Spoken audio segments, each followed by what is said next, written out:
Pemirsa sekalian, kita tahu bahwa di dalam kehidupan setiap manusia tidak mungkin terlepas dari sosok keluarga. Dalam keluarga kita tahu ada seorang ayah, ada seorang ibu dan juga anak-anak. Nah, kerap kali kita melupakan ada satu sosok yang sangat penting yaitu peran seorang ayah. Nah, ada seorang hamba Tuhan yang mengatakan bahwa temukan di dalam setiap penjara manapun juga di dalam dunia ini. Apakah ada seorang narapidana yang mempunyai sosok atau peran atau hubungan yang sangat baik dengan papanya. Dan Anda tidak akan pernah menemukan kejadian terjadi. Benar, Deb? Ya, peran ayah sangat penting karena seorang ayahlah yang memberikan identitas, visi, dan juga arahan buat seorang anak untuk bisa bertumbuh kembang dengan cara yang sempurna. Seorang anak bisa lahir menjadi besar badannya tapi tidak utuh batinnya apabila ayah tidak memainkan perannya di dalam keluarga. Bersama kami hari ini kita akan membahas Father and Son. Saya, Debbie Katarina, dan juga suami saya, Daniel Hendratanda, sedang menyaksikan acara Good News Program. Dan kami percaya bahwa topik ini akan menjadi berkat yang sangat luar biasa. Jangan lupa bahwa acara Good News dapat juga Anda saksikan melalui website kami yang ada di www.anugrah.net. Di mana, Deb? Di www.anugrah.net. Dan bila ada di antara pemirsa yang memerlukan bantuan doa atau konseling, Anda bisa menghubungi kami di nomor-nomor telepon yang tertera di layar kaca pemirsa sekalian. Hari ini kami akan menampilkan dua orang narasumber, ya, sepasang ayah dan anaknya dan Betul, putranya, luar biasa ya. sekali nih, ya. Ya, yang mereka sudah mengalami pemulihan dalam hubungan mereka lalu melakukan pelayanan bersama-sama, menampilkan Bapak Pendeta Hengki So dan anaknya Yehuda Stefanus So. Seperti apa kisah kesaksian mereka dan sepak terjang pelayanan mereka sebagai ayah dan anak? Kita simak sama-sama satu tayangan video klip yang berikut ini.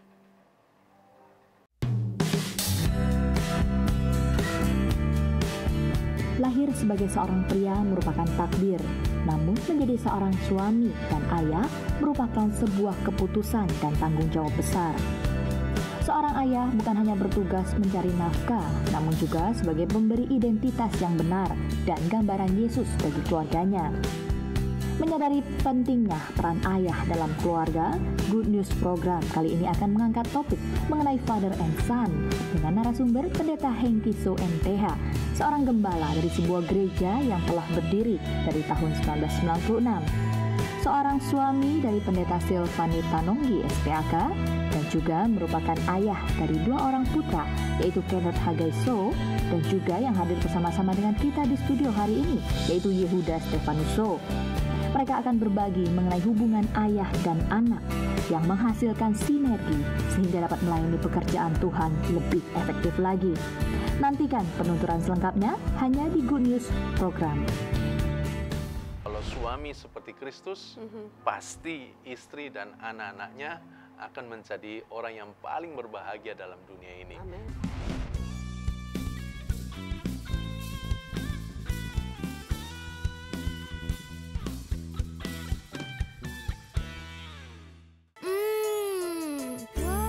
Pasti So Good Spicy Wing. So Good Spicy Wing, enak bingit. Mau dong. Feel good, so good. So Good Chicken Nugget banyak pilihan, berkualitas, lezat, nikmat. Feel good, so good. Sayur apa yang besar? Apa ya? Dino Sayurus. Nah, kalau ayam yang besar, ayam semesta. Kalau yang besar dan bikin seru, Sones Jumbo. Baru sosis Sones Jumbo. Jumbo sosisnya, jumbo serunya, jumbo puasnya. Gimana? Seru? Apalagi kalau pakai sosis Sones Jumbo. Sones Jumbo, jumbo puasnya.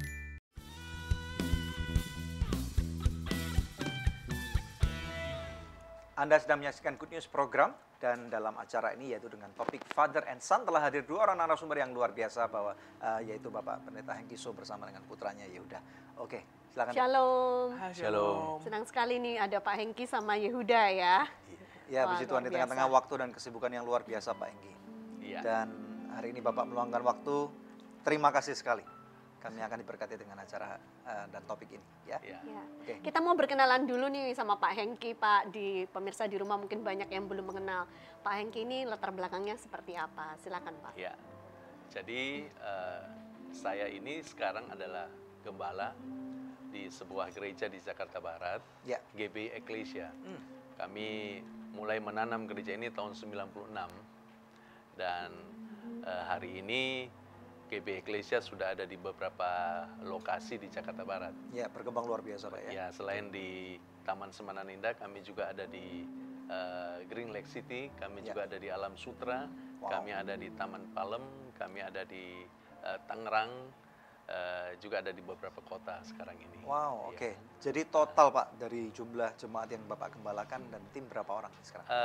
Sekarang sih kalau total keseluruhannya sekitar 6 sampai 7 ribu orang ya. Oke. Wow. Jadi ini mereka berdua adalah orang-orang yang pas ya untuk kita belajar dari mereka nih. Iya. Iya. Cerita tentang keluarga Bapak Pak bagaimana? Silakan Iya. Pak. Jadi saya menikah tahun 92 dengan juga alumni satu sekolah kami di STT Bethel, Silvani. Ya. Lalu kemudian sekarang kami dikaruniai 2 orang anak, Yehuda, ya anak sulung, dan adiknya Kenneth Hagai. Wow. Oke. Jadi kami punya anak 2 laki. Ya. Luar biasa. Ya, ya, ya, ya. Nah, melihat dari sepak terjang Bapak dan Ibu dan juga tim nih ya, dari jemaat, saya yakin mula-mula itu mungkin 1 jemaat, 2 jemaat atau berapapun yang dimulai, sampai hari ini bisa mencapai sekitar 6.000, 7.000. Ya. Nah, ini kan pasti perlu perjuangan yang sangat luar biasa. Boleh tahu Pak, visi apa yang Bapak terima dari Tuhan? Gitu. Nah, kalau untuk gereja ini, saya waktu menanam gereja saya berdoa, Tuhan kasih visi sama saya supaya saya membangun sebuah gereja yang punya visi, bukan hanya sekedar membuka gereja seperti kebanyakan, tapi kami ingin sebuah gereja yang punya visi yang spesifik. Dan Tuhan taruh itu satu ayat di hati saya, Kisah Rasul 16 ayat 33. Percayalah kepada Tuhan Yesus dan engkau selamat, engkau dan seisi rumahmu. Asik. Lalu ayat itu begitu kuat dan saya gumuli dan akhirnya jadilah sebuah visi untuk gereja kami sampai hari ini. Setiap orang dalam keluarga menjadi orang percaya yang seperti Kristus. Jadi saya punya keyakinan bahwa melalui pelayanan gereja kami ini, maka semua orang di dalam keluarga itu, apakah suaminya, apakah istrinya, anak-anaknya, orang tuanya akan percaya kepada Tuhan Yesus dan bertumbuh menjadi seperti Kristus. Jadi mereka bukan hanya menjadi orang percaya, tapi mereka mengalami kedewasaan iman, pertumbuhan rohani menjadi seperti Kristus. Sebab kalau suami seperti Kristus, pasti istri dan anak-anaknya akan menjadi orang yang paling berbahagia dalam dunia ini. Amen. Demikian juga kalau istrinya seperti Kristus, maka suami, anak-anaknya akan menjadi orang yang paling berbahagia. Nah, ini visi yang Tuhan taruh di dalam hati saya. Luar biasa. Wow. Nah, ini Yehuda mungkin bisa memperkenalkan sebagai anak seorang hamba Tuhan dan seorang hamba Tuhan ini ya, youth pastor dari gereja yang luar biasa. Silakan. Yehuda. Baik, perkenalkan nama saya Yehuda So, saya youth pastor di GB Ecclesia dan kami punya komunitas namanya Echo Generation dan saat ini saya sedang menempuh pendidikan S2 di Ukrida dan S2 di Seminari Bethel dan saya sangat bersyukur menjadi anak hamba Tuhan, anak pendeta dan saya sangat bangga dengan bapak saya. Awesome. Puji Tuhan. Jarang-jarang kayaknya ada anak pendeta bilang saya bangga gitu. Jadi anak pendeta. Emang dari kecil dulu Yehuda nggak pernah merasakan pressure menjadi anak seorang hamba Tuhan. Kan kalau banyak kesaksian yang kami dengar, kami itu dituntut harus seperti malaikat, harus sempurna. Padahal kami juga anak-anak biasa gitu.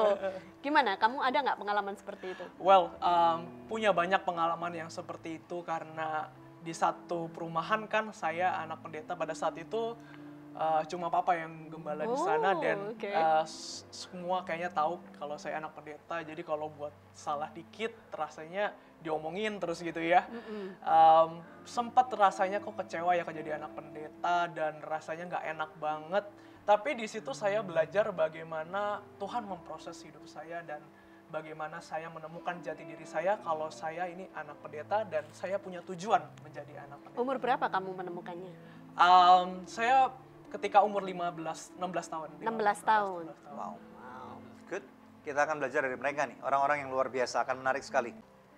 Pemirsa, Anda ingin mendengarkan lebih lanjut tentang kesaksian mereka? Jangan kemana-mana, hanya di Good News Program. Dia ingin bicara sama ayahnya, tapi ayahnya terlalu sibuk dan dia tidak mau mengganggu ayahnya. Itu yang menjadi Harusnya tragedi kamu buat telepon ke bagian konseling gereja untuk janjian waktu.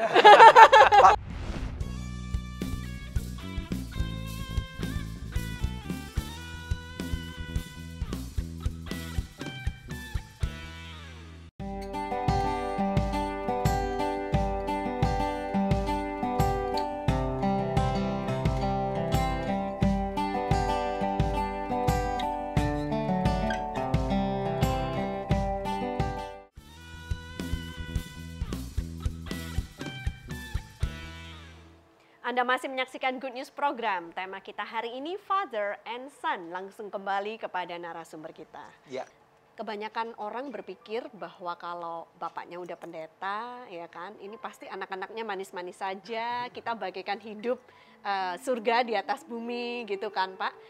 Tanpa orang mengetahui bahwa keluarga pendeta pun sebenarnya punya masalah. Iya. Ada masalah juga di dalam keluarganya. Nah, dalam hubungan antara Bapak, hari ini kita mengangkat Father and Son. Apakah pernah Bapak mengalami masalah dengan anak-anak Bapak? Iya.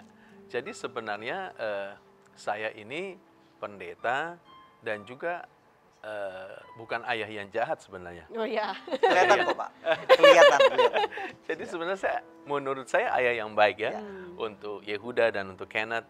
Dan juga Yehuda ini bukan anak yang jahat, ya dia anak yang baik. Kadang-kadang kan kita merasa ini keluarga kita baik-baik saja. Betul. Hubungan saya juga baik-baik saja, anak-anak baik-baik saja. Tapi sebenarnya ada satu relasi yang kadang-kadang miss di sini. Dan itu yang saya alami dengan Yehuda, ya. Dan itu baru kami sadari, ya.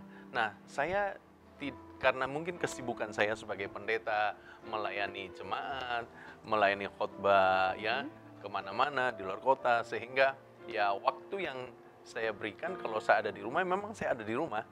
Cuma memang waktu di rumah, ya komunikasi dengan Yehuda mungkin komunikasi yang sudah makan belum, bagaimana sekolahmu, ya komunikasi seperti itu.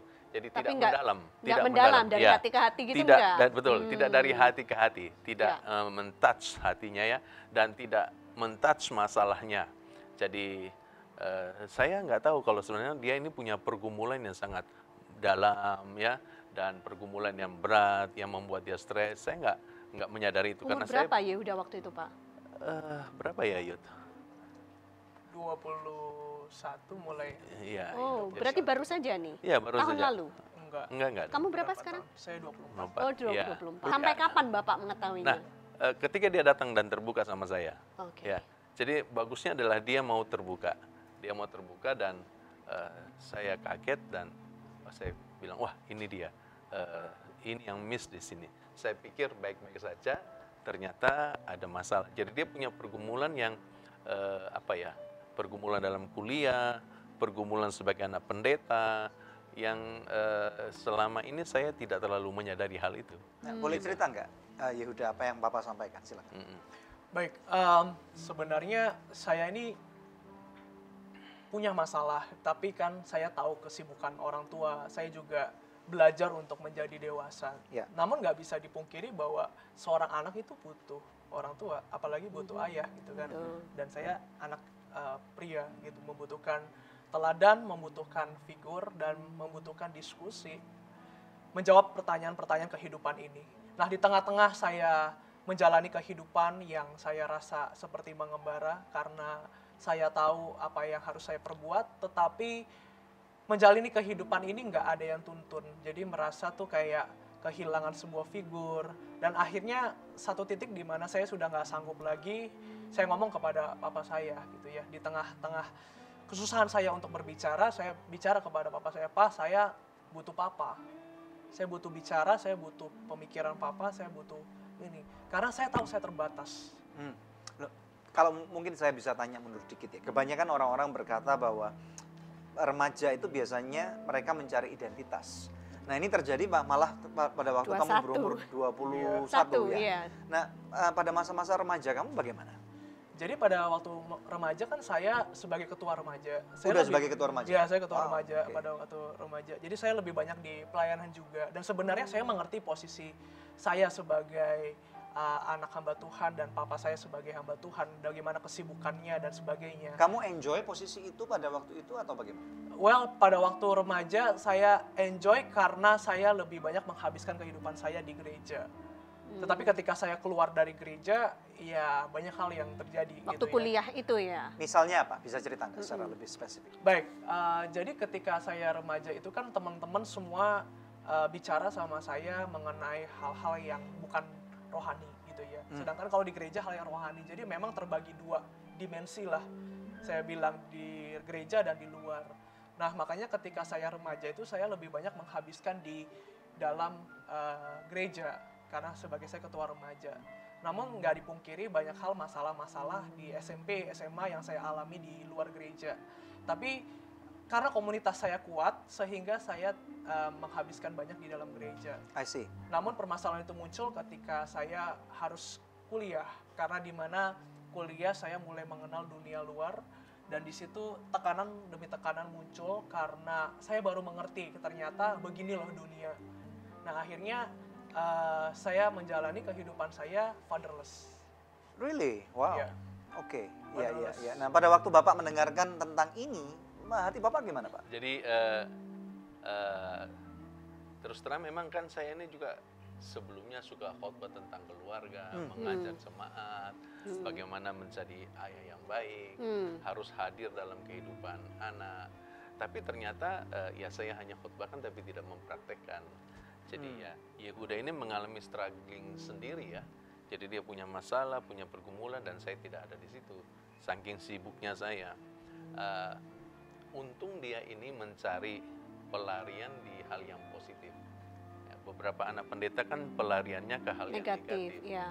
Nah, tapi yang paling berbahaya adalah dia ini mengalami stres yang luar biasa. Ya karena dia merasa frustasi. Punya ayah tapi tidak bisa. Seakan-akan nggak ada ayah. Seakan-akan ada ayah. Oke, kita akan bahas nanti hal ini. Dan dia menyadari dia ingin bicara sama ayahnya, tapi ayahnya terlalu sibuk dan dia tidak mau mengganggu ayahnya. Itu yang menjadi. Harusnya kamu telepon ke bagian konseling gereja untuk janjian waktu. Pak Pendeta yang Giso. Oke, bisa sekalian inilah realita kehidupan bahwa seringkali seorang hamba Tuhan terutama ini merasa bahwa keluarga saya baik-baik saja. Dan bukan cuma hamba Tuhan, bagaimana dengan Anda para pengusaha, terutama Anda yang sangat berhasil. Anda kerap kali berpikir bahwa nggak apa-apa kok keluarga saya baik, rumah saya bagus, mobil mewah, rumah saya nggak pernah kekurangan makanan, uang sangat banyak gitu ya. Terutama juga Anda yang para profesional, dokter, pengacara, polisi, dan yang lain-lain. Nah, mari kita kembali kepada realita kehidupan bahwa keluarga kita sangat memerlukan kita. Kita akan bahas lebih dalam lagi hanya di Good News Program.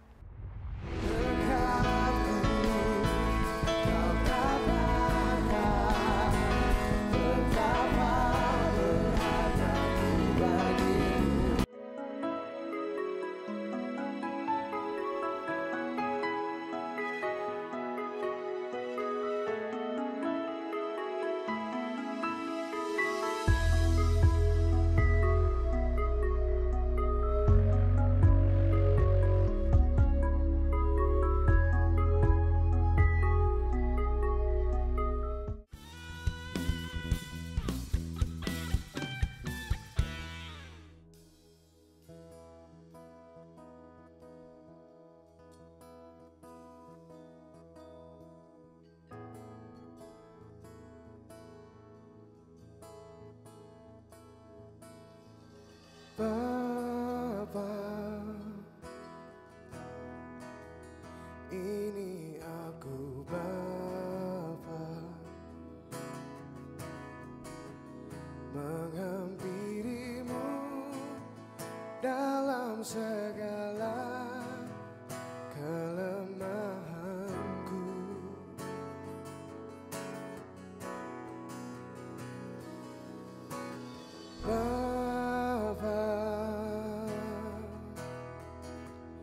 Kau sambutku datang, kau memelukku seusai lama, kau menungguku. Sungguh aku tak layak,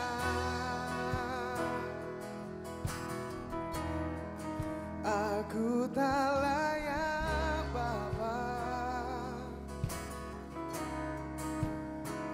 Kau dekatku, Kau katakan betapa berhargaku bagimu. Bapa, biarkan aku tersungkur di kakimu, menyembahmu, mengikutmu, menyenangkanmu sampai ujung nafasku.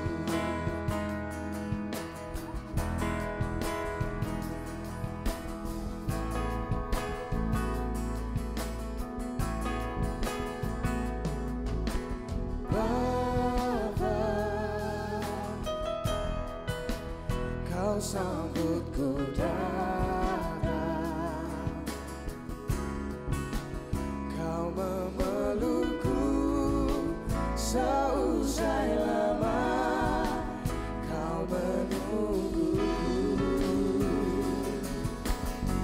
Sungguh aku tak layak, aku tak layak Bapa,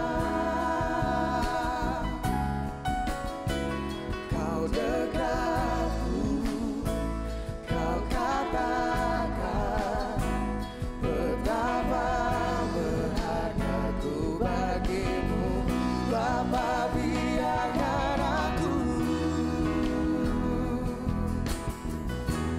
tersungkur di kakimu,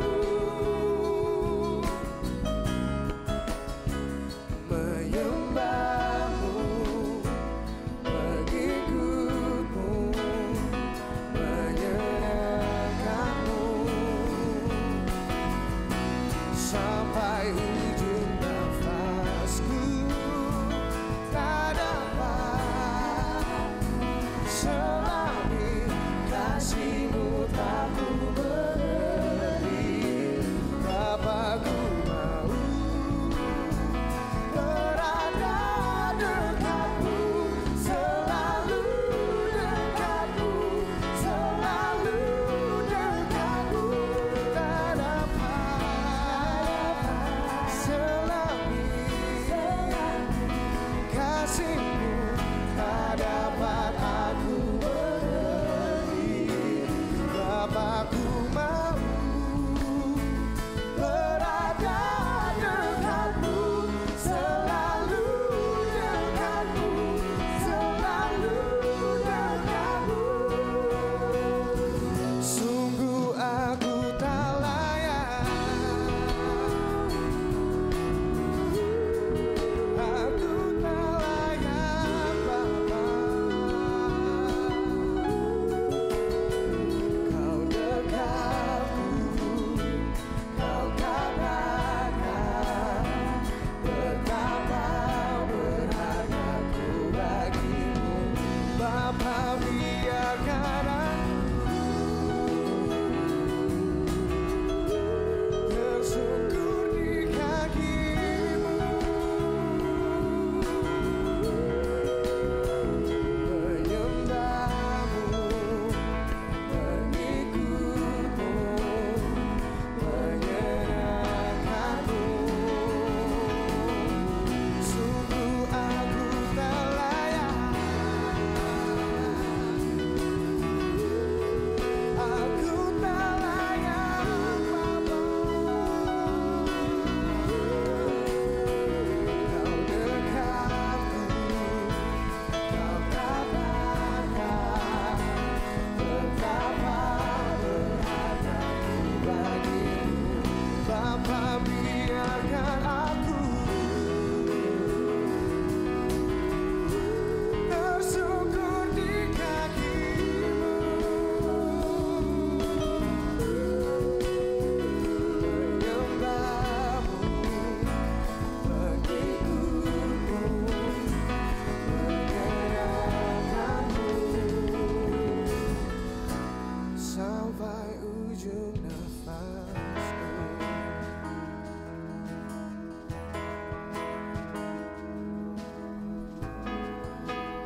Luar biasa. Intimately known. Yes. Ya, oke, good. Namanya menarik sekali. Bisa cerita nggak, nama ini diambil dari inspirasinya dari mana gitu? Nama Intimately Known ini awalnya sebenarnya dari kita semua yang di satu gereja ya. Terus karena kita kan juga gereja bareng, terus kita juga terkumpul di satu komsel gitu. Ya akhirnya kita memutuskan ya udah kita bikin grup aja yang namanya Intimately Known. Jadi awalnya dari situ. Nice. Bisa diperkenalkan dulu setiap personalnya? Boleh, dari ujung kali ya. Cepet aja, ada Samuel Rusli, ada Marcel juga di bass, terus ada Ko Ferdinand, ada Joan dan Sisil. Dan kamu saya sendiri? Arnold. Oke, good, nice. Oke, jadi kalian semua ini tergabung dalam satu youth gitu di satu gereja? Oke, good. Saya lihat suaranya juga bagus, kemampuan musiknya juga menarik gitu ya, dan bahkan saya dengar salah satu pemain ini drumnya jago ngedrum banget sampai mewakili Indonesia ya. Nah, dengan talenta-talenta yang begitu banyak rupa yang menarik, susah nggak untuk ngumpulin orang-orang ini untuk jadi satu visi dan satu tujuan gitu? Awalnya memang kita latar belakangnya kebanyakan full time musician. Kemudian akhirnya karena kita bergereja dan bertumbuh di satu gereja, jadi ya otomatis kalau ada kegiatan apa kita ngumpul gitu. Oh, jadi lebih gampang ya? Iya, lebih gampang. Oke. Tantangan-tantangan apa yang kalian hadapi pada waktu pembuatan album ini?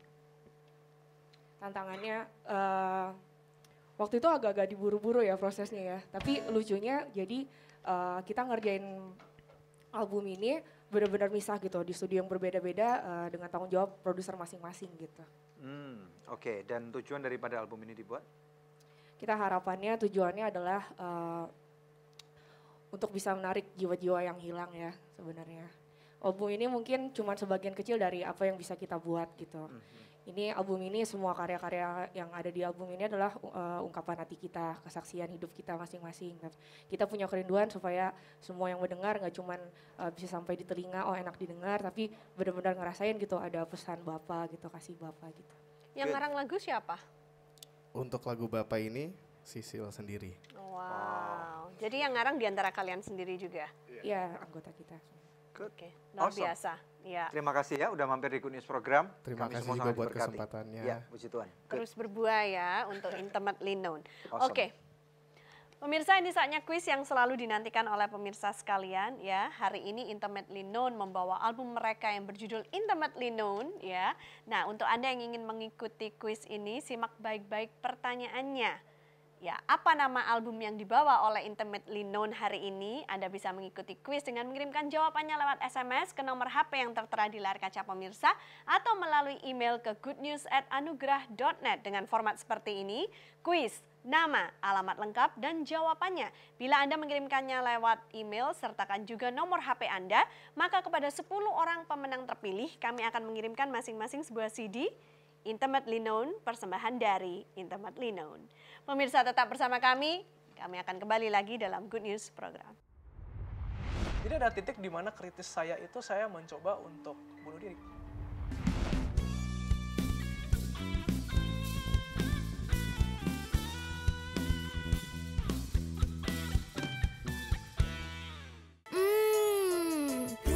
Pasti So Good Spicy Wing. So Good Spicy Wing, enak bingit. Mau dong. Feel good, so good.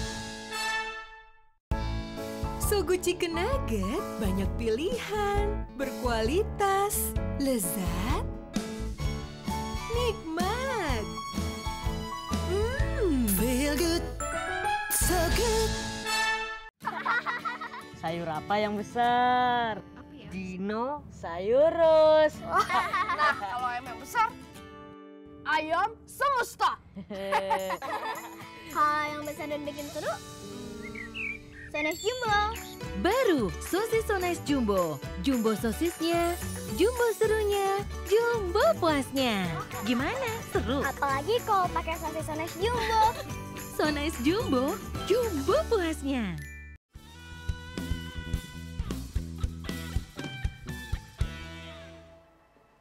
Father and Son hanya di Good News Program. Langsung kembali kepada narasumber kita. Ya, sekarang mau bertanya kepada Yehuda. Jadi waktu itu kamu berusia 21 tahun dan kamu merasa kehilangan figur ayah nih ya. Ayah ada di rumah tapi tidak pernah menyentuh hati kamu untuk membicarakan hal-hal yang kamu anggap penting di dalam hidup kamu. Sampai separah apa kerusakannya waktu itu? Baik, jadinya kan saya itu kan menjalani kehidupan saya yang berusaha untuk rohani dan sebagainya. Waktu itu sudah jadi kuliah dan sudah jadi pembicara remaja ya? Jadi saya punya achievement banyak banget di kuliah. Saya ketua senat lah, saya udah jadi pembicara, saya udah khotbah di mana-mana, saya juga bikin musical yang besar. Bahkan saya, menurut saya di usia saya nggak ada yang bisa menyaingi saya gitu ya. Agak sombong juga sih tapi nggak boleh. Saya berusaha untuk membanggakan orang tua saya. Gitu ya. Intinya adalah kayaknya menurut saya hidup saya oke. Tapi selalu ada yang kurang setiap sekali saya melakukan hal yang luar biasa karena saya nggak mendapatkan sesuatu dari orang tua saya. Misalnya? Pujian maksudnya? Pengakuan. Kamu hebat Yehuda gitu. Papa bangga sama kamu gitu. Dimana orang tua mengakui saya berhasil. Jadi di saat kayak gitu secara tidak sadar karena berturut-turut dan mengulang-ulang sehingga suatu hari saya kan ketika stres membuat sesuatu yang besar gitu ya, saya tiba-tiba drop dan saya bertanya buat apa saya hidup gitu loh. Toh pun apa yang saya buat sekarang kan nanti juga akan berlalu. Toh sama orang terdekat pun saya tidak dihargai.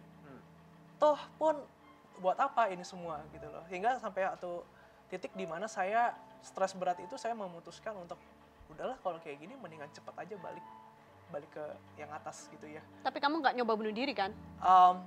Nah, jadi ada titik di mana kritis saya itu saya mencoba untuk bunuh diri. Pakai apa? Saya mencoba untuk bunuh diri dengan pisau gitu ya di dapur. Nggak ada orang di rumah, pembantu saya lagi di atas. So, ya dalam kesendirian saya bilang sama Tuhan, saya mau akhirin hidup aja deh. Buat apa semua prestasi? Toh pun prestasi ini nggak berguna. Toh pun tidak ada yang menghargai saya. Tidak ada yang mengakui saya. Dan di saat itu ketika saya mau bunuh diri, saya ingat banget sebelum saya pegang pisau, saya udah buat gambaran di tangan saya, gitu ya. Jadi saya udah pakai spidol, saya gambar di tangan saya, kurang lebih maunya seperti ini nih, besetannya, gitu ya. Tapi ketika mau ambil, saya tahu di titik itu Tuhan memegang tangan saya dan Tuhan menjamah saya dan Tuhan bilang, meskipun keluargamu tidak menghargaimu, Tuhan Yesus menghargai. Dan aku mengasihi kamu bukan karena keluarga kamu, karena aku yang mengasihimu, gitu kata Tuhan. Dan di situ saya bangkit, saya ngomong ke Papa, "Pa, saya butuh Papa, saya mesti ngomong sama Papa." Dan saya jelaskan semua. Gitu. Iya, jadi dia datang kepada saya dan saya kaget. Saya pikir selama ini semua baik saja dan ternyata dia punya pergumulan dan ya itu saya tidak hadir di situ dan saya selama ini tidak berfungsi sebagai seorang bapak. Jadi yang memberikan identitas kepada dia, memberikan appreciate kepada dia, memberikan pengakuan kepada dia, itu sebenarnya itu fungsi-fungsi bapak yang selama ini saya lalaikan.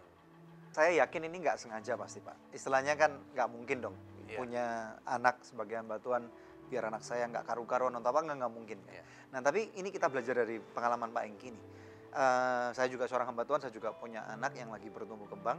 Nah kira-kira apa yang dapat kita pelajari semua nih dari pengalaman Pak Engki supaya kita nggak miss sebagai seorang papa kepada anak-anaknya? Jadi memang kadang-kala kita hamba Tuhan ini kita terlalu sibuk mengurusin jemaat. Dan ya kesibukan itu penyakit yang sangat berbahaya. Dan fokus kita kadang-kala adalah, prioritas kita kadang-kala ada jemaat, bukan keluarga. Padahal harusnya keluarga yang menjadi prioritas kita. Nah, jadi setelah dia ngomong seperti itu kepada saya dan saya menyadari saya selama ini miss di situ, dan saya bilang sama dia, oke, papi ingin berubah dan memberikan memberikan waktu lebih banyak, bukan hanya sekedar ada di rumah, tapi lebih men-touch dia, ya, lebih banyak berbicara, komunikasi dengan dia, dan ya kami pergi berdua. Kemana, Pak? Kami ke puncak, menghabiskan waktu, kami nginap di sana, dan kemudian juga setelah itu kami pergi ke luar negeri. Hanya berdua? Hanya berdua. Jadi date father and son ya? Yes. Dan kami ya banyak berbicara, memulihkan hati, ya. Dan saya lebih jadi semakin mengerti dia. Dan sebenarnya memang Yehuda ini orang yang sangat luar biasa. Dan saya hampir-hampir kehilangan anak yang luar biasa ini, ya. Dan bahayanya adalah ketika misalnya dia berhasil melewati struggle-nya tanpa kehadiran saya, maka ketika nanti dia berhasil, dia akan menganggap bahwa saya berhasil bukan karena Papa. Saya berhasil karena kekuatan saya sendiri. Orang bilang self-made. Yes. Dan itu akan membuat banyak anak kemudian kenapa tidak hormat kepada papanya. Banyak anak ketika sukses berhasil, mereka meninggalkan papanya. Mereka mengacukan papanya. Karena mereka merasa papanya tidak punya andil apa-apa dalam kesuksesan mereka. Nah, walaupun Papa sudah menyediakan makanan, rumah, dan yang lain-lain, ini semua mungkin sama anak cara pandangnya berbeda. Berbeda. Oke. Jadi Papa berpikir sudah sediakan rumah, uang untuk sekolah, kendaraan, dan itu cukup. Padahal bagi anak tidak cukup.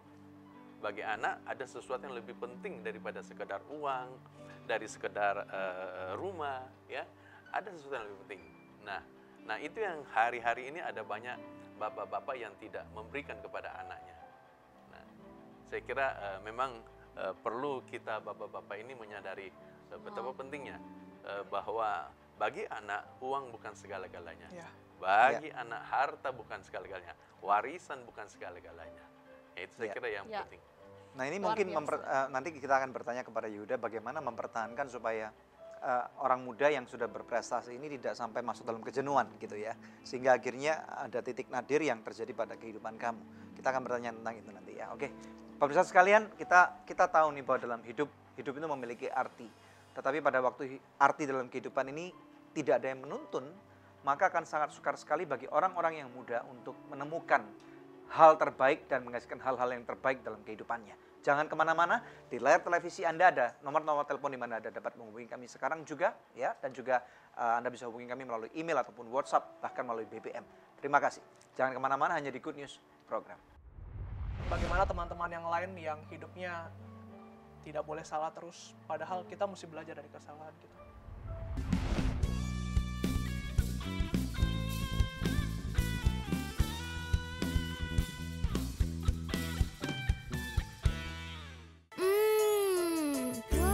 Pasti So Good Spicy Wing. So Good Spicy Wing, enak bingit. Mau dong. Feel good, so good. So Good Chicken Nugget banyak pilihan, berkualitas, lezat, nikmat. Feel good, so good. Sayur apa yang besar? Dino Sayurus. Nah, kalau ayam yang besar, ayam semesta. Kalau yang besar dan bikin seru, Sones Jumbo. Baru sosis Sones Jumbo. Jumbo sosisnya, jumbo serunya, jumbo puasnya. Gimana? Seru? Apalagi kalau pakai sosis Sones Jumbo. Sones Jumbo, jumbo puasnya.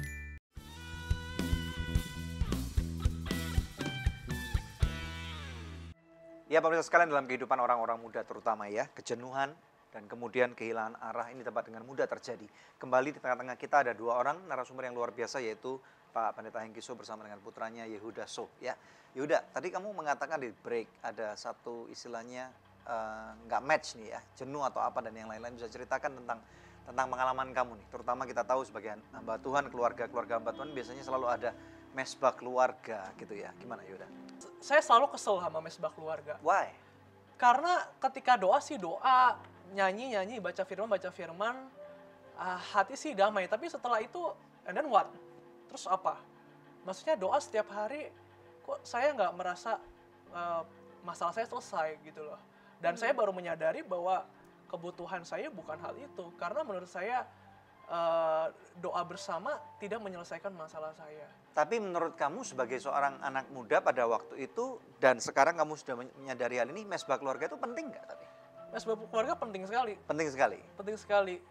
Cuman mungkin lebih bagus kalau pada saat mesbah keluarga dikasih ruang kah buat anak-anak bertanya, ini gimana ya Pak caranya aku aplikasikan ayat ini dalam hidupku? Kok aku nggak bisa ya Pak, di sekolah ada gini-gini, apakah itu waktu yang kamu tunggu-tunggu? Iya, karena saya merasa itu menjadi Taurat hukum yang mesti dilakukan.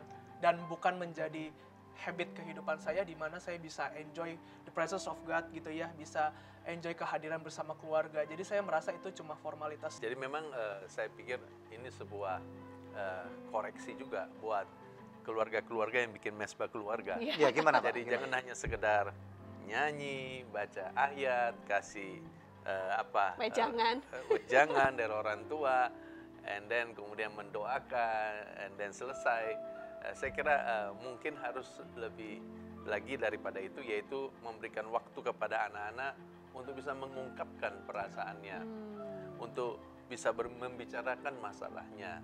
Jadi harusnya memang dalam mesbah keluarga itu tidak terpaku hanya doa, bukan liturgis ayat, bukan liturgis betul.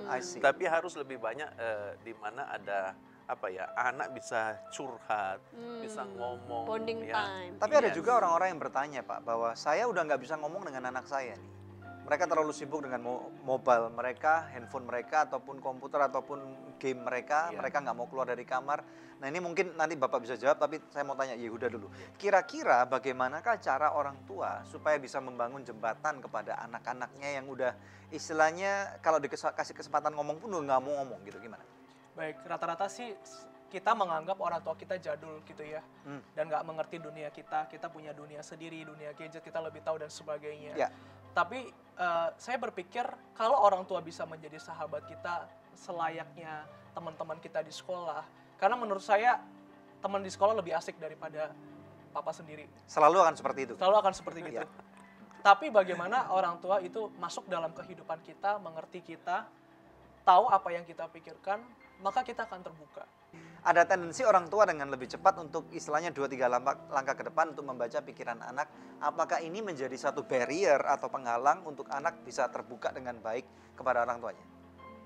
Baik, yang menarik adalah saya dari dulu dididik untuk tidak boleh salah. Dan itu membuat saya tidak boleh salah. Tidak boleh salah. Padahal saya pun bisa melakukan kesalahan. Nah, yang menjadi saya stres juga salah satunya adalah saya tidak punya ruang untuk melakukan kesalahan dan belajar dari kesalahan itu. Apakah kamu mengalami kejenuhan waktu itu? Iya, betul. Di dalam kehidupan? Ingin melihat teman-teman kamu yang mungkin hidupnya nggak karu-karuan, kayaknya hidup mereka fun banget gitu. Is that so? Iya, saya penasaran itu apa kehidupan itu, kehidupan yang lain. Dan saya pingin mencicipi sedikit gitu, tapi nggak bisa karena ada barriernya. Mungkin teman-teman saya banyak yang menembus barrier itu, akhirnya hidupnya jadi kacau. Tapi saya frustasi dengan kehidupan saya yang seperti ini. Wow. Saya berpikir bagaimana teman-teman yang lain yang hidupnya tidak boleh salah terus, padahal kita mesti belajar dari kesalahan kita. Nah, kembali ke pertanyaan Daniel tadi kepada Pak Hengki, gimana caranya Pak menjangkau kepada anak-anak yang sudah tidak mau lagi terbuka yang sama Bapak orang pernah tuanya? lakukan kepada kedua anak Bapak? Jadi memang saya kira memang harus bisa update ya. Jadi jangan hidup selalu di masa lalu. Papa dulu begini, papa dulu begini. Kamu harus seperti papa. Nah, saya kira sudah bukan zamannya seperti itu. Ya. Nah, kalau anak-anak main gadget ya kita harus juga bisa main gadget. Ya, jangan sampai kita marahin anak kita, kamu main gadget itu haram itu. Saya kira ini membuat anak akan semakin jauh dari orang tua. Puji Tuhan. Pemirsa, sebelum break ada sebuah doa yang sudah terjawab dan saya rindu bacakan kesaksiannya. Dari saudari pemirsa yang beberapa saat yang lalu pernah meminta bantuan doa. Setelah kami doakan, dia mengirimkan SMS kembali dan berkata, pada bulan Juni tahun lalu saya pernah minta dukungan doa agar dapat memperoleh keturunan. Puji Tuhan, sekarang saya sedang menjalani masa kehamilan sudah 3 bulan. Terima kasih, Tuhan Yesus memberkati. Tuhan Yesus memberkati. Masih adakah di antara pemirsa yang memerlukan bantuan doa atau konseling? Anda bisa menghubungi kami di nomor-nomor telepon yang tertera di layar kaca pemirsa sekalian, karena tim konseling dan doa kami siap untuk membantu Anda. Tetap bersama kami pemirsa, hanya di Good News. Dan pada waktu seorang anak dekat dengan papanya mendapatkan recognition daripada papanya, wow, kayaknya I am over the world gitu ya.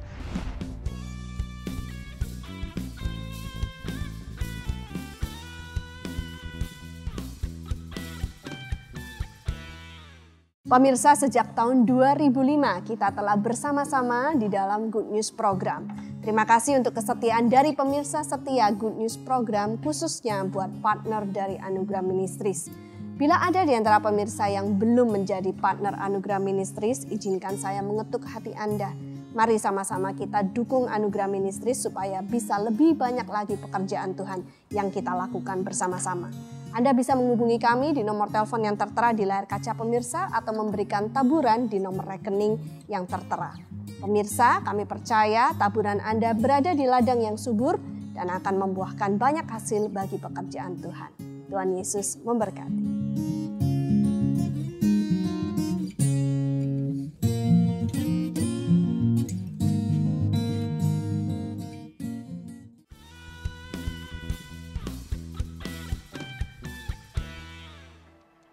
Father and Son di Good News Program. Kami berharap melalui tema hari ini para ayah benar-benar bisa belajar dan dibangkitkan untuk mengetahui kehidupan dan hati anak-anaknya. Ya. Nah, mau kembali kepada narasumber kita Pak Hengki dan juga Yehuda. Jadi Pak Hengki, setelah mengalami pemulihan nih ya, setelah Yehuda terbuka, lalu apa dampaknya Pak? Buah-buah seperti apa yang dihasilkan? Ya, hubungan kami sekarang sangat baik sekali. Dan saya bisa bantu dia, tolong dia untuk bisa lebih maju lagi dalam pelayanannya. Dan kami sekarang sangat terbuka, sangat terbuka. Bukan hanya saya sama Yehuda, tapi juga dengan mamanya, dengan adiknya, kami sangat terbuka. Apakah Bapak juga mengalami hal yang sama dengan Kenneth? Sama Kenneth enggak terlalu, karena Kenneth orangnya agak beda dengan kakaknya. Setiap anak memang berbeda-beda. Ya. Berbeda-beda. Dan buahnya Pak, kami dengar Bapak sampai sekarang berkhotbah satu tim nih, Father and Son. Jadi gimana? Sekarang saya sama Yehuda kami suka berkhotbah berdua. Wow. Ya, bicara tentang Father and Son ini. Itu berdiri berdampingan? Iya, berkhotbah berdua. Ngomongnya gantian gitu? Iya, wow. Iya. Jadi saya bicara dari segi ayah, dan dia bicara dari segi anak. Wow. Dan juga saya sekarang ini, ya karena pengalaman ini ya, dan saya sekarang juga menjadi ketua Bapak sepanjang kehidupan. Jadi ketua nasional. Nah, ini sebuah movement, sebuah gerakan untuk supaya laki-laki berfungsi menjadi bapak. Jadi memulihkan setiap laki-laki supaya berfungsi menjadi bapak. Bagi anaknya, bagi istrinya, bagi kotanya, bagi gerejanya. Jadi mengembalikan fungsi bapak seorang laki-laki. Yehuda juga terlibat di dalam gerakan Father and Son, ya, di dalam BSK ini. Karena di dalam BSK ini ada youth-nya, jadi Yehuda di youth-nya dan saya di bapaknya. Gitu. Luar biasa sekali. Ini mungkin Yehuda bisa memberikan kata-kata dorongan kepada anak-anak muda lainnya untuk berani reach out kepada orang tua. Kalau orang tua nggak ngerti, silakan. Ya, mungkin orang tua kita jadul, orang tua kita nggak mengerti kita. Mungkin kita pun mengerti apa yang dipikirkan oleh orang tua kita. Ya. Dan kita tahu kalau kita ngomong sejujurnya, apa yang kita rasakan semua ke orang tua kita pasti ada konsekuensinya. Dan mungkin kita akan dihakimi. Tapi saya mau bilang, sebagai anak, kita pasti butuh bapak. Sebagai anak kita butuh orang tua kita, sebagai anak kita harus terbuka sama orang tua kita. So, teman-teman semua, saya mendorong semua anak-anak muda, kita harus melewati semua ini. Kita harus benar-benar terbuka sama orang tua kita. Kita nggak bisa tanpa papa mama kita. Walaupun kita ideal banget, walaupun kita merasa kita pasti berhasil dengan kemampuan kita sendiri, tapi ada titik di mana we need you, Father. Yeah. We need you, Dad. Thank you, Yehuda. Terima kasih. Pak Hengki, kami sangat diberkati. Yehuda. Bagaimana dengan Pak Hengki memberikan kata-kata Ya, dorongan buat para ayah, Pak? Ya. Silakan, berikan dorongan, Pak. Bagi setiap ayah, saya mendorong supaya berfungsilah menjadi ayah. Hadirlah di dalam kehidupan anak-anak saudara. Berikanlah waktu yang berkualitas. Jangan hanya ada di rumah lalu nonton TV, ada di rumah dan masih urus pekerjaan, ada di rumah dan baca koran. tapi biar saudara ada di rumah dan banyaklah mendengarkan curahan hati anakmu, dan jangan suka menghakimi anak. Jangan suka menghakimi anak. Orang tua tidak selalu benar dan anak tidak selalu salah. Jadi perlu di mana kalau orang tua salah, orang tua minta maaf dan memberikan. Yang paling penting juga adalah ayah harus memberikan contoh teladan yang baik bagi anak. Saya kira itu yang saya mau sampaikan. Terima kasih Pak. Terima kasih banyak. Ya, kami sangat diberkati dan saya yakin banyak pemirsa diberkati dengan episode ini. Tuhan berkati. Ya pemirsa sekalian, saya yakin Anda diberkati. Kita lihat satu firman Tuhan singkat dalam Efesus pasal yang ke-6. Ya, ayat yang pertama sampai dengan ayat yang ke-4. Ya. Hai anak-anak, taatilah orang tuamu di dalam Tuhan karena haruslah demikian. 2, hormatilah ayah dan ibumu. Ini adalah suatu perintah yang penting seperti yang nyata dari janji ini. Ayat 3, supaya kamu berbahagia dan panjang umurmu di bumi. Ayat 4, dan kamu bapak-bapak, janganlah bangkitkan amarah di dalam hati anak-anakmu, tetapi didiklah mereka di dalam ajaran dan nasihat Tuhan. Ini satu ayat yang demikian penting, bukan hanya berlaku bagi anak, tetapi juga berlaku bagi orang tua.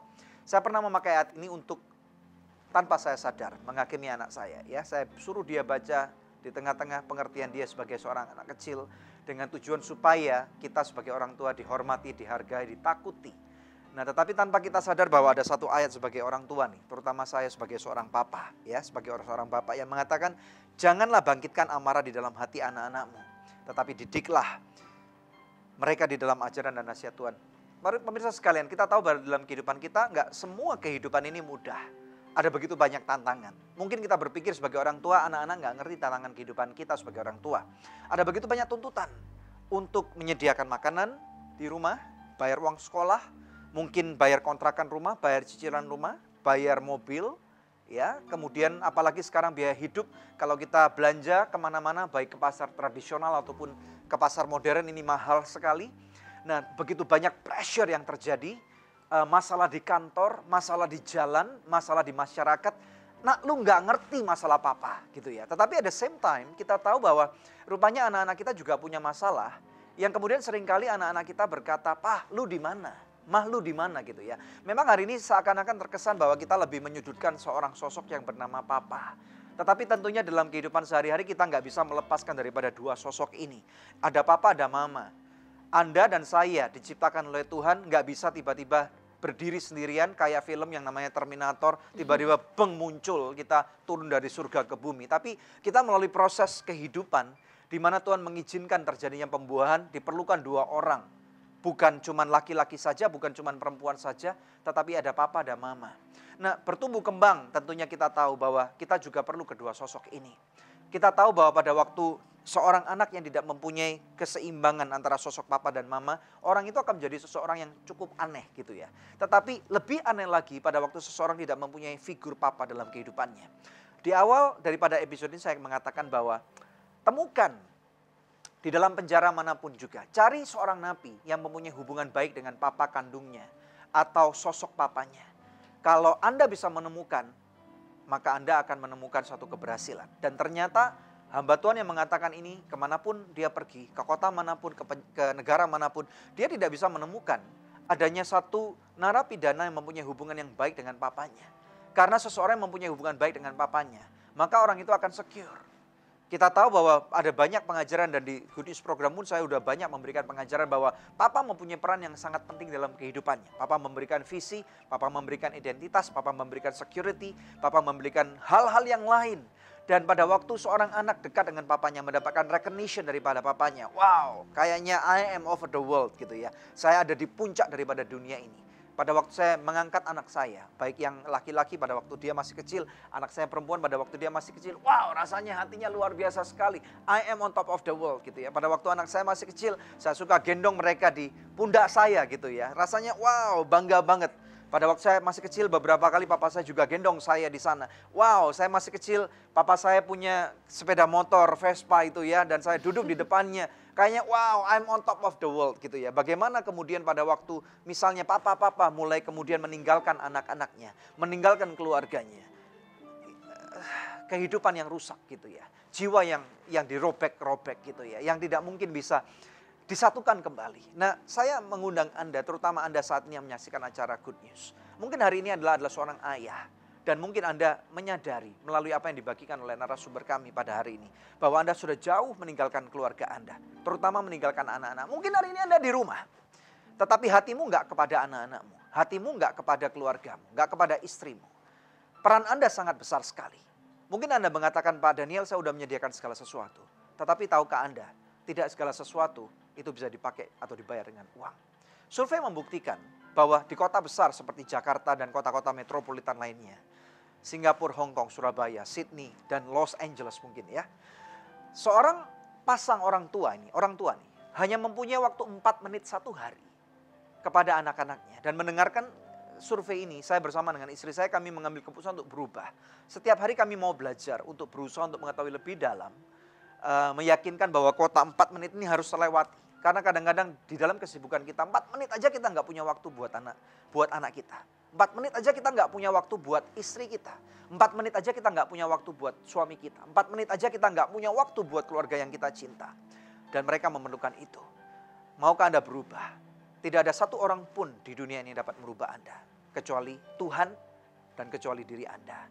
Saya yakin hari ini Tuhan memakai acara Good News episode ini untuk membuat Anda, pikiranmu terbuka, hatimu terbuka. Dan sekarang keputusan ada di tangan Anda. Kalau Anda memutuskan untuk berani mengambil keputusan untuk berubah, saya yakin Roh Kudus akan memberikan jalan yang luar biasa, memberikan keberanian, dan jembatan itu pasti akan terbangun dengan baik. Mari kita berdoa. Bapa, di dalam nama Tuhan Yesus Kristus aku berdoa untuk para papa di luar sana, para ayah, para dedi. Tuhan, Engkau pakai mereka pada waktu hati kami, Tuhan, mulai mencari Engkau. Pada waktu kami menyadari Roh Kudus hanya Engkau yang membawa bisa kesadaran ini kepada setiap kami. Tolong kami Roh Kudus. Kami berteriak minta tolong. Lawat kami. Di tempat kami berada pada saat ini. Di tengah-tengah kehancuran hati kami. Lawat kami. Lawat kami. Lawat kami. Siapapun Anda. Biarkan Tuhan menjamah hatimu. Dia Bapa yang baik. Dan biarlah Bapa di surga menaungi hidupmu. Memberikan figur yang benar kepada Anda. Saya berdoa saat ini pemirsa sekalian, siapapun Anda. Bapa mengasihimu, Dia tidak menghakimu. Sejauh-jauhnya Anda jatuh, Anda meninggalkan Dia. Kembali. Bapa menantikanmu dengan tangan terbuka. Dan saat ini biarlah kuasa Roh Kudus menunjukkan kepadamu bagaimana Bapa di surga memeluk Anda. Terima pemirsa. Di dalam nama Tuhan Yesus Kristus. Dan biarlah melalui kasih yang sempurna ini, kasih agape daripada Bapa, tercurah kepada hidupmu. Menjangkau kepada anak-anakmu. Pulang ke rumah, pulang. Peluk mereka, peluk. Katakan, Papa minta maaf. Di dalam nama Yesus. Katakan kepada istrimu, aku minta maaf. Mungkin engkau adalah istri, katakan kepada suamimu, aku minta maaf. Biarlah pemulihan keluargamu terjadi saat ini. Sekarang juga. Kasih dari surga melawat rumah tanggamu. Dan rumah tanggamu yang selama ini seperti neraka. Secara perlahan tapi pasti akan diubahkan oleh Tuhan. Di dalam kebenarannya. Damai sejahtera Tuhan memerintah. Di dalam nama Tuhan Yesus Kristus. Yang percaya dan sudah dilawat oleh Tuhan. Katakan bersama dengan saya. Amin. Haleluya. Ya pemirsa, satu episode yang luar biasa telah kita lewati bersama. Doa kami agar ada pemulihan besar-besaran yang terjadi antara hubungan ayah dan anak-anaknya. Dan kalaupun misalkan Anda adalah anak-anak yang sudah tidak punya orang tua lagi, Anda bukan anak yatim. Ada Bapa di surga yang selalu ada bersama dengan kita. Tidak pernah meninggalkan kita, tidak pernah membiarkan kita bergumul sendirian. Pemirsa, tiba saatnya kami pamit undur dari hadapan pemirsa untuk berjumpa kembali di pekan yang akan datang di hari, jam, dan stasiun televisi yang sama. Saya Debbie Katarina bersama suami saya Daniel Hendrota, dan jangan lupa untuk subscribe di channel YouTube kami dan juga like fanpage Anugerah Ministries. Terima kasih. Tuhan Yesus memberkati.